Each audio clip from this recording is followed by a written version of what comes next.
Dijo que ella no era nadie. Esa fue la palabra exacta, nadie. Y en esa sola frase, pronunciada por un coronel de las SS en un patio frío en la frontera germano-francesa, estaba escondido el mayor error de su vida. 11 de marzo de 1945, Saarburg, un pueblo en la región de Alsacia-Lorena. En el patio de un edificio escolar requisado y convertido en centro de detención e interrogatorio para civiles, un hombre de 51 años observa cómo entra una mujer con un carro de agua. Él es Friedrich Erich Mannheim, oficial de seguridad y pacificación, el tipo de hombre que durante más de 2 años ha decidido quién pasa a manos de la policía política y quién se queda como expediente en un archivador. Ella lleva uniforme de auxiliar de la Cruz Roja, tiene los papeles en regla, la actitud correcta. Su presencia encaja tan bien en la escena que uno de sus tenientes pregunta, casi por rutina, si hay que revisarla. Mannheim la mira un segundo y responde, es nadie. Deja de perder el tiempo con los que no importan. Si te quedas hasta el final, vas a ver por qué esa frase, dicha con toda la seguridad de alguien acostumbrado a decidir el valor de otras personas, termina costándole todo. Suscríbete si te interesan historias donde lo que parece nadie cambia el resultado completo, porque lo que hizo esta mujer en apenas 11 minutos no fue un gesto simbólico, fue una operación precisa para sacar a 11 personas de un sistema que ya las había marcado para desaparecer. Ella se llama Hélène Marie Vos, tiene 31 años, viene de Metz. Sobre el papel, es una enfermera más en la estructura asistencial del territorio ocupado. En la realidad, lleva 28 meses trabajando como enlace de una red de resistencia en Alsacia-Lorena, moviéndose entre puestos, sótanos y pequeñas tiendas como un fantasma dentro de la ocupación. Ha trasladado documentos, ha escondido aviadores aliados derribados en un sótano bajo una carnicería en la Rue des Jardins. Ha llevado información entre células con una eficiencia que más tarde un oficial de enlace describirá como propia de alguien entrenado para ello. Pero nadie la entrenó en una escuela especial. Aprendió porque la alternativa era morir y porque decidió mirar el mundo con una atención que la mayoría de la gente reserva solo para los momentos de miedo. Y ahora está en ese patio con un carro de agua. Lo importante aquí es que lo que ha venido a hacer no es, en sentido formal, una ejecución. Las redes de resistencia de la región en 1945 no tienen recursos para campañas de asesinato selectivo a gran escala, ni la misión de eliminar jefes como si fueran un comando profesional. Lo que Hélène ha venido a hacer es algo más concreto y, en cierto modo, más arriesgado. Permanecer un tiempo exacto en un lugar exacto, haciendo algo que parece completamente rutinario, mientras carga con algo que los alemanes nunca clasificarían como material médico. Para entender por qué ese gesto de nadie con un carro de agua merece un video entero, tenemos que hablar del hombre que está al centro de este patio. Mannheim no es un planificador estratégico en Berlín, ni un nombre de titular en los libros de historia. Es el oficial que dirige un edificio concreto, la escuela de Saarburg, convertida en dispositivo de selección. Por sus aulas pasan civiles detenidos en batidas por pueblos y aldeas desde el verano de 1944. Su trabajo es simple en papel y brutal en la práctica. Extraer información de la gente que ha ayudado a pilotos, ha movido documentos o ha dado comida a mensajeros, y decidir quién de ellos será entregado al SD, quién será deportado y quién se quedará en el limbo administrativo. Entre diciembre de 1944 y marzo de 1945, más de 60 civiles han sido procesados en esa escuela. De ellos, 41 nombres ya han sido enviados al SD para acciones posteriores. Al menos 18 han sido deportados. Los expedientes de los otros 23 siguen, a 11 de marzo, en un archivador metálico en el ala este del edificio. Y una pequeña red de resistencia ha identificado 11 de esos nombres como urgentes. Personas que, si sus carpetas no salen de ahí antes de que el frente llegue, desaparecerán en la misma lógica de siempre. Así que cuando ves a Hélène entrar con un carro, lo que estás viendo no es solo una escena bonita de espía disfrazada. Estás viendo a alguien que viene a jugar con la misma categoría con la que Mannheim organiza su mundo. La diferencia entre alguien y nadie. Él está tan acostumbrado a decidir quién importa que ni siquiera considera que una mujer con uniforme neutral y papeles sellados pueda ser el peligro. Para él, el riesgo está en los hombres esposados, en los nombres con anotaciones en rojo, en las carpetas que él mismo ha marcado. Para ella, el riesgo está en confiar en que él siga pensando así durante 11 minutos más. En este video vamos a seguir 3 líneas a la vez. cómo funciona el patio y la oficina de Mannheim, cómo se construye y ejecuta la operación que la resistencia bautizó Charbón, carbón, y cómo esa frase inicial, es nadie, acaba resurgiendo 3 años después, escrita a lápiz en el margen de un informe de arresto. Y al final, te dejaré con una pregunta que no tiene respuesta fácil. ¿Cuánto de la fuerza real de una persona depende de que el sistema decida que no vale la pena mirarla? Para entender qué está en juego en esos 11 minutos, necesitamos ver con claridad qué tipo de máquina dirige Mannheim, porque su patio no es un decorado, es la parte visible de un sistema de poder que convierte personas en expedientes y decisiones frías. Mannheim no es el gran cerebro de la campaña en el oeste, ni un nombre famoso en los mapas de operaciones. Es el jefe de una unidad de seguridad y pacificación asignada a la frontera de Alsacia-Lorena desde el otoño de 1942. Su especialidad no es el movimiento de tanques, sino algo mucho más discreto y, en cierto sentido, más duradero: saber quién hace qué en los pueblos. Su escuela de Saarburg ha sido transformada en lo que los papeles llaman un centro de paso y clasificación. Personas entran por el portón, salen, si tienen suerte, con un sello y una advertencia, si no, con una orden de traslado a manos del SD. Entre diciembre de 1944 y marzo de 1945, esa escuela ha visto pasar más de 60 civiles. No son soldados, no son altos cargos, son campesinos, comerciantes, enfermeras, mecánicos, cualquiera a quien las batidas hayan identificado como posible colaborador de la resistencia. De esos 60, 41 expedientes ya han sido remitidos al SD. Al menos 18 personas han sido deportadas. Los otros 23 están congelados en el tiempo, en carpetas con nombres, fechas y notas, esperando que alguien decida qué hacer con ellos. Lo que hace Mannheim, en términos fríos, se llama extracción. No extracción de tropas, sino extracción de información.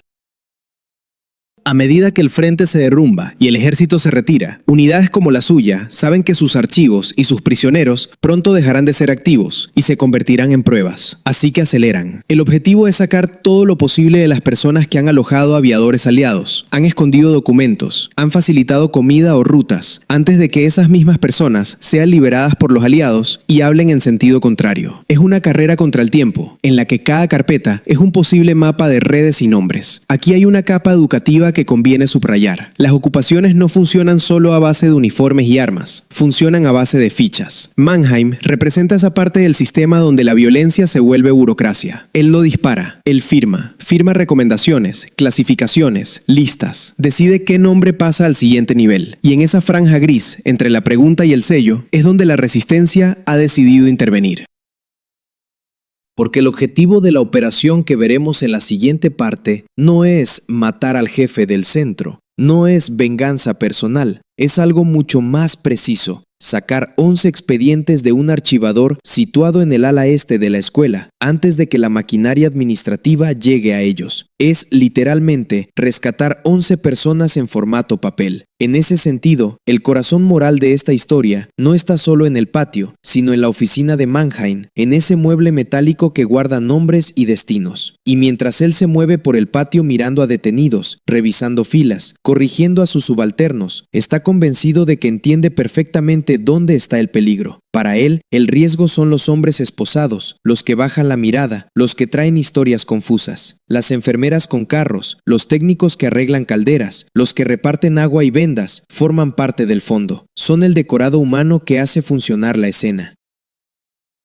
Y ese desprecio tranquilo, casi automático por las figuras de fondo, es exactamente lo que la red de resistencia ha decidido usar en su contra. En la tercera parte vamos a ver cómo se diseña una operación que se apoya justo en esa ceguera. Un plan de 6 semanas, bautizado Charbón, carbón, que coordina a una mujer con un carro, a un manitas con acceso a una puerta rota y a un viejo oficial de señales que, desde fuera, ha calculado cada minuto. Y veremos por qué el momento exacto en que Mannheim dice «es nadie» no es solo un insulto, sino el inicio de su caída. Para que entiendas por qué 11 minutos con un carro de agua podían cambiar destinos, vamos a entrar ahora en el corazón técnico y humano de la operación que la red de resistencia bautizó Charbón, carbón. No es una leyenda épica, es un ejemplo muy concreto de cómo, en la Francia ocupada, gente sin entrenamiento militar formal aprendió a usar detalles, tiempos y accesos para hacer algo que, sobre el papel, parecía imposible. Sacar expedientes de un edificio controlado sin armas visibles y sin disparar un solo tiro. El plan tiene 3 personas clave.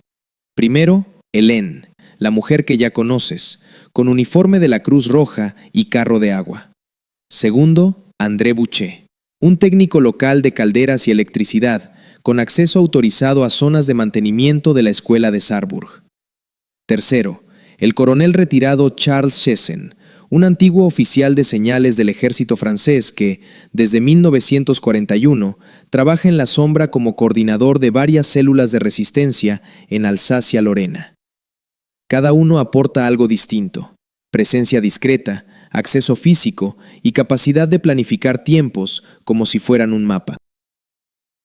Chesson es quien primero ve el problema. Los expedientes de civiles pasan por centros como el de Mannheim, se clasifican, se envían al SD o se archivan. Y cuando el frente se acerca, muchos de esos archivos se destruyen o se trasladan. Él entiende que los papeles son personas en espera. Por eso propone una idea que en 1944 suena extraña incluso para otros miembros de la resistencia. En vez de concentrarse solo en sabotajes de vías o puentes, atacar un archivo. No volarlo, no quemarlo, sino sacar de ahí casos concretos antes de que el sistema se cierre. La operación Charbon se diseña como un rompecabezas de 6 semanas. En la primera semana, Andrés se asegura de consolidar su papel como técnico necesario. Repara una caldera, arregla luces, se convierte en parte del paisaje. Esto no es espectáculo, es educación en cómo funciona una ocupación. Las fuerzas de seguridad necesitan que alguien les mantenga el agua caliente, la electricidad, la calefacción. En esa dependencia cotidiana se cuela la resistencia. André aprovecha estos trabajos para observar la distribución interna de la escuela, identificar la sala de archivos, contar pasos entre la puerta principal y el ala este, medir cuánto tarda un guardia en hacer una ronda completa. En la segunda semana, Chesson coordina contactos para conseguir algo aparentemente simple y en realidad extremadamente difícil. Un carro de agua idéntico a los que usan los servicios de asistencia, pero modificado. No estamos hablando de una película de acción con dispositivos sofisticados, sino de artesanía bajo presión. Un relojero simpatizante, dueño de un pequeño taller en Metz, desmonta un viejo reloj de péndulo y construye un mecanismo de retardo con muelles y peso. La idea no es que explote con precisión milimétrica, sino que tenga un margen de varios minutos que permita a Hélène estar fuera del radio directo cuando ocurra. Aquí hay otra capa educativa importante. Las redes de resistencia no operaban con tecnología moderna, sino con ingenio y recursos limitados. Los dispositivos de retardo se construían a partir de relojes, timbres, piezas reutilizadas. Esa precariedad hacía cada operación más peligrosa, porque la probabilidad de fallo era real. En Charbon, cada pequeño componente, desde el muelle hasta el pasador que sostiene la palanca, ha sido probado en sótanos, almacenes y patios traseros durante semanas. En un mismo barrio, los vecinos han escuchado pequeños golpes secos a horas extrañas, sin saber que se trataba de pruebas para una misión concreta. El tercer elemento del plan es el propio carro. Para los soldados, un carro de agua es utilería, algo que aparece y desaparece con las personas que reparten líquidos, limpia pasillos, llena cubos. Para Chesson, es un contenedor móvil con doble fondo. André y él rediseñan la estructura de madera para que, bajo el tanque visible, haya un compartimento tubular donde se puede fijar una pequeña carga. No se trata de un explosivo de enorme potencia, sino de algo calculado para generar ruido, humo, fragmentos y pánico suficiente como para romper la rutina del edificio durante unos minutos. Lo que hace Hélène en esas semanas es igual de técnico, aunque no parezca. Practica la ruta que, el día señalado, tendrá que seguir con el carro sin levantar sospechas. Una amiga suya, verdadera auxiliar de la Cruz Roja, le consiguió las pautas de comportamiento: cómo entrar, cómo saludar, qué tono usar, dónde dejar los documentos de paso para que un oficial los selle sin mirarla mucho. Ella ensaya gestos frente a un espejo, corrige su postura, aprende a parecer cansada pero eficiente, invisible pero necesaria. La educación aquí es moral y práctica. La resistencia no se basa solo en valentía, sino en un trabajo fino de observar patrones y encajar en ellos. El día de la operación está definido desde la cuarta semana, 11 de marzo de 1945. La hora está calculada según los horarios de reparto de agua y las rondas de guardia que André ha memorizado. Shessen ha trazado un esquema mental, casi como un plano, donde cada minuto tiene un propósito. Los primeros 3 minutos, entrada y validación de papeles. Los siguientes 4, movimiento del carro por el patio hasta una zona cercana al ala este. Los últimos 4, alejamiento hasta el portón mientras, en teoría, todo sigue igual. La clave está en que el mecanismo de retardo se activa en un punto que, para todos los presentes, no tiene nada de especial. Cuando Helene se detiene junto a la pared exterior del ala este, deja el carro, saca un cubo, deja caer algo aparentemente accidental en el interior del doble fondo y finge arreglar el grifo. En realidad, sus dedos han levantado una pequeña pestaña de metal y han liberado el peso que, minutos después, accionará el detonador. Nadie lo ve, nadie lo oye. Para los guardias, es solo un auxiliar maniobrando un carro pesado. Mientras tanto, André está ya dentro del edificio, en la zona de mantenimiento cercana a la sala de archivos. Su misión no es heroica en apariencia. Tiene que aprovechar el momento de caos breve que seguirá al estallido para entrar en la sala, localizar 11 carpetas concretas y sacarlas escondidas bajo una funda de herramientas.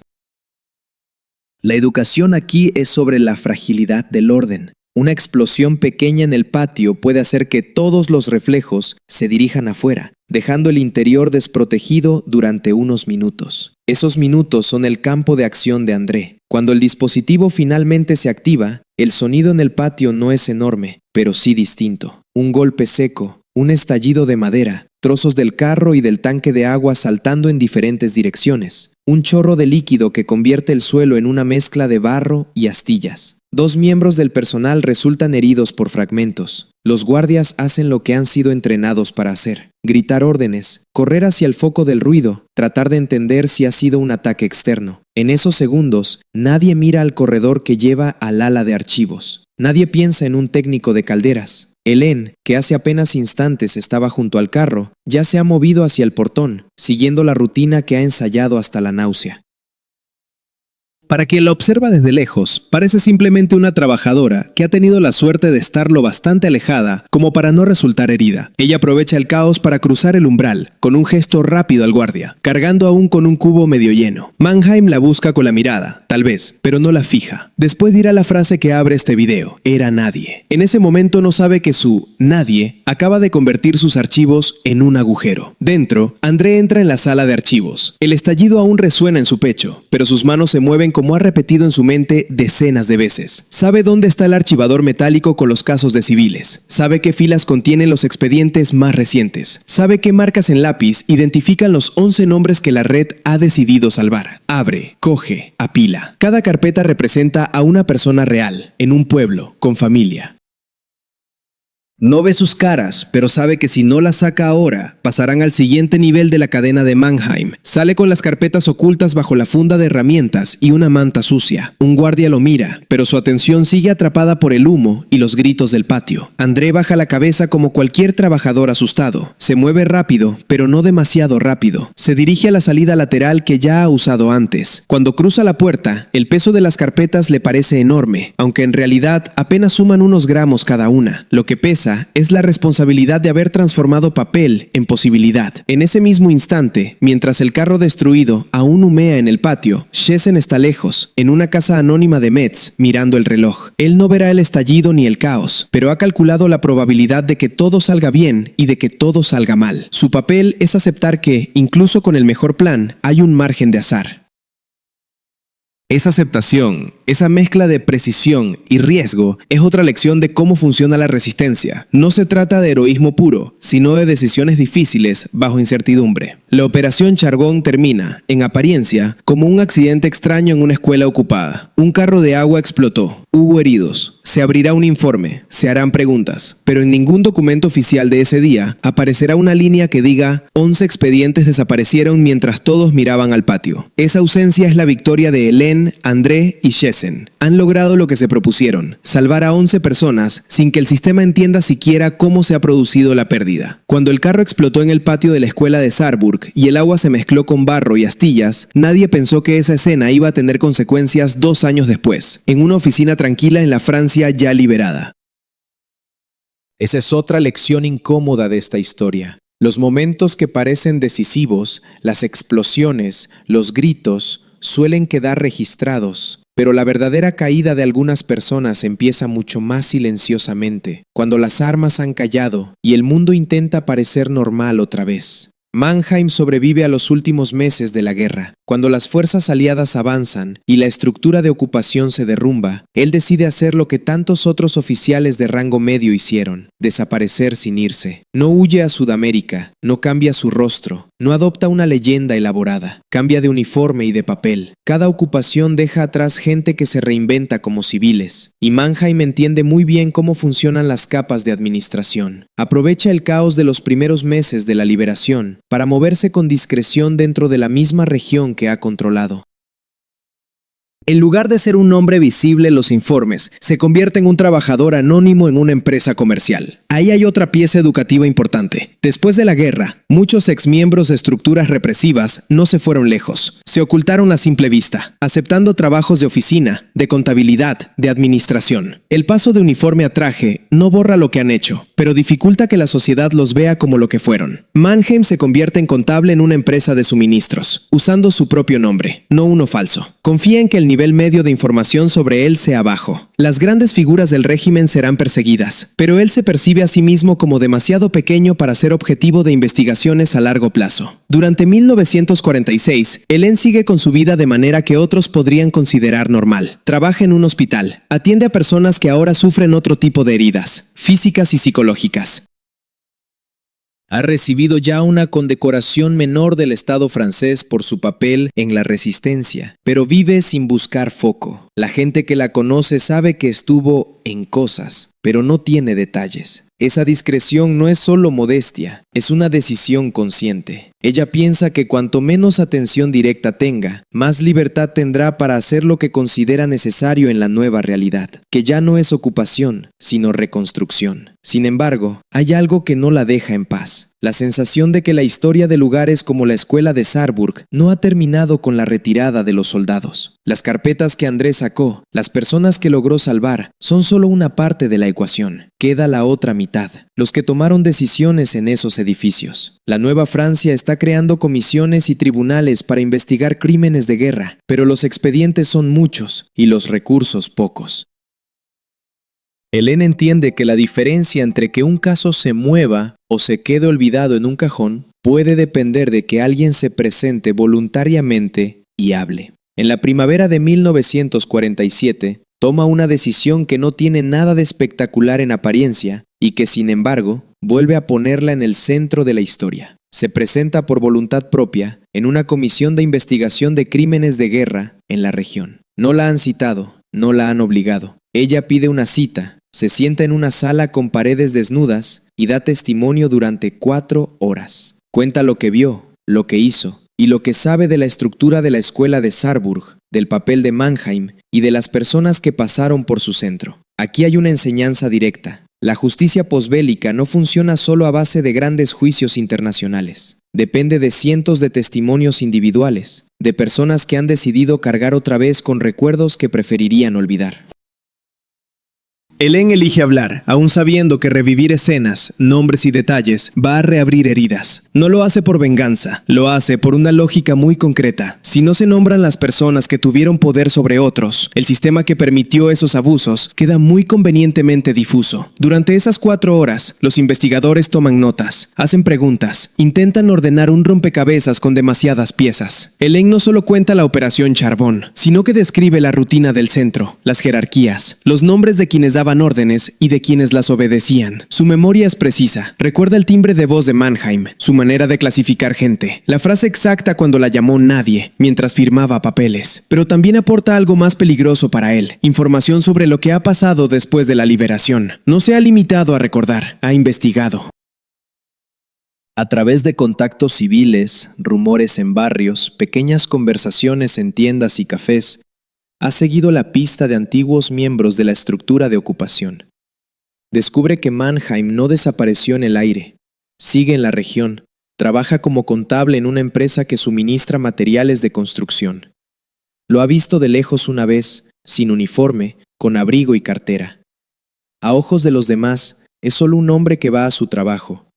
A ojos de Hélène, es alguien cuya historia aún no ha sido contada ante un tribunal. Durante la sesión de testimonio, en un momento en que la sala parece ya saturada de datos, ella da algo muy concreto: una dirección. El lugar exacto donde, según su investigación, vive Mannheim. La calle, el número, el piso. No es una deducción improvisada. Es una pieza de información verificada por ella usando la misma habilidad para moverse entre capas de sociedad que le permitió ser enlace de la resistencia. Los investigadores la anotan, conscientes de que acaban de recibir un dato que transforma un relato en una potencial acción. En abril de 1947 se organiza el arresto. No hay dramatismo cinematográfico, no hay persecución. Un equipo de policías y funcionarios se dirige a la dirección proporcionada por Hélène, llama a la puerta y presenta una orden. Mannheim abre, ve uniformes diferentes a los que él llevaba. Entiende al instante que el tiempo de sentirse invisible ha terminado. Lo llevan a una oficina, luego a una celda. En el primer interrogatorio, ya sin poder controlar la escena, hace una pregunta que revela más de lo que él quería mostrar. Quiere saber si la persona que ha dado información sobre él era una mujer. La respuesta llega en forma de silencio incómodo. Él entiende sin que nadie tenga que explicárselo. Recuerda el patio, el carro, la auxiliar. Recuerda haber dicho que era nadie. Esa frase se le vuelve ahora como un espejo. Para confirmar lo que sospecha, mira los papeles del caso. Allí, en la página 61 del informe que recoge el testimonio de Hélène, hay una anotación al margen hecha por el capitán Albright, uno de los oficiales que han analizado su declaración. En lápiz, escribió una frase que intenta resumir la paradoja de esa mujer. Ella era nadie, al fin y al cabo. Esa anotación no pretende insultarla, es una reflexión amarga. Albright ve que la fuerza de Hélène ha estado precisamente en su capacidad de moverse como nadie en sistemas que valoran solo los alguien oficiales. La frase recoge la mirada de un militar que, después de la guerra, está aprendiendo a entender la dimensión del trabajo invisible de la resistencia civil. Hélène no tiene rango ni título, pero ha marcado con decisiones concretas el destino de más de 11 personas. Y ahora el de Mannheim. Mientras él espera el juicio en una celda, probablemente repasa en su cabeza escenas de los últimos años. Es educación dura para cualquiera que escuche esta historia. El poder que parecía absoluto en 1944 se convierte en vulnerabilidad en 1947 y la persona que te parecía innecesaria se vuelve el punto exacto por donde se rompe tu mundo. Su pregunta sobre si era una mujer quien lo ha señalado no es solo curiosidad, es reconocimiento. Reconoce que subestimó la capacidad de alguien a quien no vio verdaderamente. Hélène, por su parte, no asiste al arresto, no necesita verlo. Sabe que su papel ha sido dar información y que la justicia tiene ahora un cuerpo, un nombre y un expediente sobre el que trabajar. Continúa con su vida, con su trabajo en el hospital, con la reconstrucción diaria que implica cuidar a gente que arrastra cicatrices de guerra. Su historia se cruza con la de Mannheim en informes, en notas al margen, pero no en escenas directas. Esa distancia muestra otra lección. No todas las victorias morales vienen acompañadas de momentos de confrontación cara a cara. A veces consisten solo en haber dicho la verdad en el lugar correcto. Cuando por fin llega el juicio, todo parece en apariencia ordenado y formal. Una sala en París en 1949, bancos de madera, un estrado, papeles apilados. Pero detrás de esa escena hay algo que conviene explicar con calma. Este juicio no es una excepción, es parte de una ola mucho más amplia de procesos que Francia organiza tras la liberación, para intentar poner nombre, rostro y responsabilidad a lo que ocurrió durante la ocupación. A ese conjunto de procesos se le llama depuración legal, y entre 1944 y 1949, miles de personas pasan por tribunales, desde grandes figuras del régimen hasta oficiales intermedios como Mannheim.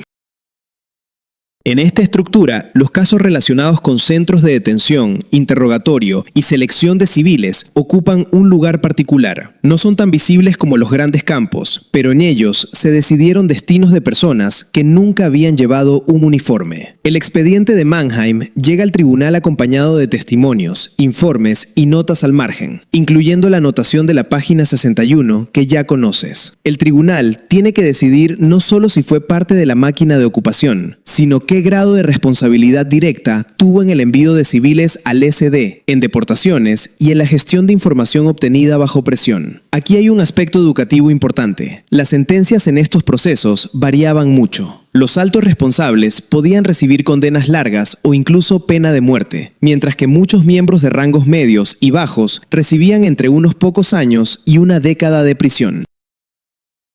En algunos juicios de otros países, los miembros de guarniciones de campos, por ejemplo, recibieron condenas de 3 o 4 años, que para las víctimas parecían insignificantes frente al daño causado. En el caso de Mannheim, el Tribunal de París concluye que su papel en el centro de Saarburg implica responsabilidad directa en decisiones que llevaron a deportaciones y entregas al SD, y dicta una pena de 20 años de prisión. Sin embargo, como ocurre con muchos condenados en esos años, la realidad de la ejecución de la pena no coincide plenamente con el número sobre el papel. Francia, como otros países, combina justicia con necesidades políticas y sociales de reconstrucción. Con el tiempo, algunos condenados reciben reducciones de pena, liberaciones anticipadas o cambios de estatus. Mannheim no cumple los 20 años completos.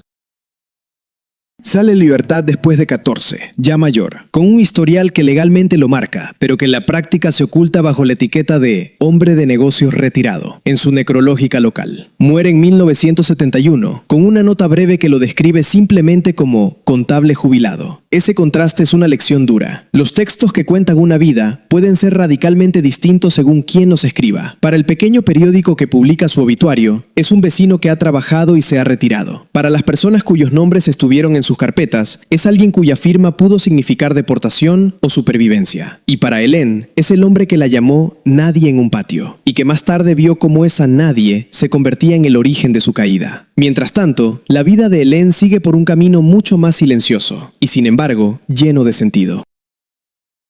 Después de la guerra, continúa trabajando en hospitales, primero en Metz y luego en otros centros. Su experiencia en la resistencia la ha enseñado a leer el dolor de la gente y a entender que las heridas de guerra no terminan con los armisticios. Durante las décadas siguientes, recibe 2 reconocimientos oficiales por parte del Estado francés, una medalla de la resistencia y una condecoración por servicios civiles. No son grandes ceremonias televisadas, son actos sobrios, a menudo con pocas personas en la sala. La educación aquí es clara. Durante muchos años, el papel de las mujeres en la resistencia permaneció subestimado. Solo décadas después se empezó a hablar más abiertamente de figuras como Marie-Madeleine Fourcade y otras que coordinaron redes, transmitieron información y arriesgaron su vida una y otra vez. Hélène pertenece a ese grupo de mujeres cuyo trabajo se vio, en su momento, como natural, porque estaba ligado al cuidado, al movimiento discreto, al soporte, cuando en realidad implicaba decisiones estratégicas y riesgos calculados. En 1972, en una entrevista breve para un proyecto local de memoria sobre la resistencia, Hélène pronuncia la frase que cierra este video y que, de algún modo, da la vuelta completa a la historia. No habla de hazañas, no hace un discurso largo. Cuando le preguntan cómo vivió el hecho de que un oficial la definiera en su momento como nadie, responde con calma. Él tenía razón en una cosa, ser nadie era exactamente lo que yo necesitaba ser. Para alguien acostumbrado a pensar en términos de prestigio y reconocimiento, esa respuesta puede parecer extraña, pero en ella hay una enseñanza profunda. Lo que Hélène quiere decir es que su fuerza estuvo en la invisibilidad. En sistemas que valoran solo los nombres en listas oficiales, las insignias, los rangos, ser nadie le permitió moverse entre espacios, observar, tomar decisiones sin ser percibida como amenaza. Esa invisibilidad fue su escudo y su herramienta. En la ocupación, ser alguien a ojos del poder podía significar convertirse en objetivo. Ella eligió, conscientemente, permanecer fuera del foco. Y en ese margen, en ese borde, encontró el lugar desde el que podía ayudar a otros. La imagen con la que podemos cerrar este relato no está en un patio lleno de soldados, sino en algo mucho más sencillo, el recuerdo del carro de agua. Hélène habla de esos 11 minutos como si fueran un objeto concreto. No los dramatiza, no los convierte en leyenda. Los describe como un trabajo que había que hacer, una pieza dentro de una cadena de acciones. El carro ya no existe, fue destruido en el estallido, convertido en astillas y hierro retorcido. Pero la idea de alguien considerado nadie, empujando ese carro hacia el corazón de un sistema de poder, quedándose justo el tiempo necesario y saliendo luego por la puerta como si nada, queda como una imagen difícil de olvidar. Para ti, que estás viendo este video, hay un último gancho que merece quedarse. En estructuras donde se repite una y otra vez que solo cuentan los nombres grandes, las figuras principales, las personas importantes, la historia de Helen y Mannheim muestra otra cosa. Muestra que la verdadera fuerza puede estar en quienes no ocupan titulares, pero saben leer el mundo con la atención y actuar en el punto exacto donde un sistema parece más sólido. Si este tipo de historias te ayudan a ver la guerra, la justicia y la memoria con otros ojos, dale a like y comparte. No es solo un gesto para el algoritmo, es una forma de que la frase "era nadie" deje de ser un desprecio y se convierta en una pregunta incómoda. ¿Cuántas personas invisibles han sostenido, en silencio, el lado correcto de la historia?